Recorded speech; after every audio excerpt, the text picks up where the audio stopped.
ఈ రోజు అంతర్జాతీయ మాదక ద్రవ్యాల వ్యతిరేక మరియు అక్రమ రవాణా నిరోధక దినోత్సవం సందర్భంగా ఈ రోజు మన ఇంజనీరింగ్ పోలీస్ స్టేషన్ పరిధిలో ఈ మన కాలేజ్ స్టూడెంట్స్ తో ర్యాలీ నిర్వహించడం జరిగింది. మెయిన్గా ఈ మాదక ద్రవ్యాలు మెయిన్గా ఈ రోజు యువతను టార్గెట్ చేసి వాళ్ళని తప్పుదో పట్టించి వాళ్ళ భవిష్యత్తును నాశనం చేస్తున్నాయి.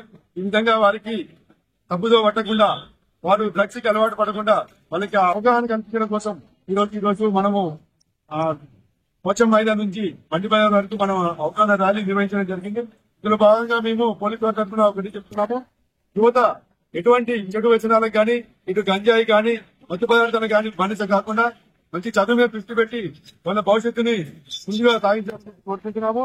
అటువంటి ఎవరైనా డ్రగ్స్ కి అలవాటు పడి వారిని చెడగొట్టే ప్రయత్నం చేస్తే ఇమీడియట్ గా పోలీసు సంప్రదించి మా సాయం తీసుకోవాలని చెప్పి కోరుకుంటున్నాము. మనం అంతా వరంగల్ కమిషనరేట్ లో సారు ఇటు మత్తు పదార్థాల మీద చాలా కఠిన చర్యలు తీసుకోవాలని చెప్పి మాకు ఇన్స్ట్రక్షన్ ఇవ్వడం జరిగింది. ఆ ప్రకారంగా మేము వరంగల్ రైల్వే స్టేషన్ మరియు బస్టాండ్ లో ప్రత్యేక నిఘా పెట్టడం జరిగింది. మనం అక్కడి నుంచి రైల్వే స్టేషన్ నుంచి ఎటువంటి అక్రమణ జరగకుండా మేము నిరోధిస్తూ ఎప్పటికప్పుడు సమాచారం తీసుకుంటూ నిరోధించడానికి ప్రయత్నం చేస్తున్నాము. ప్రజలు కూడా ప్రతి ఒక్కరూ ఇటువంటి దీనిపై అవగాహన తీసుకొని మాకు ఎటువంటి సమాచారం ఉన్నా ఇస్తే వాటిపై కఠిన చర్యలు తీసుకుంటామని చెప్పి ఈ సందర్భంగా కోరుకుంటున్నాం.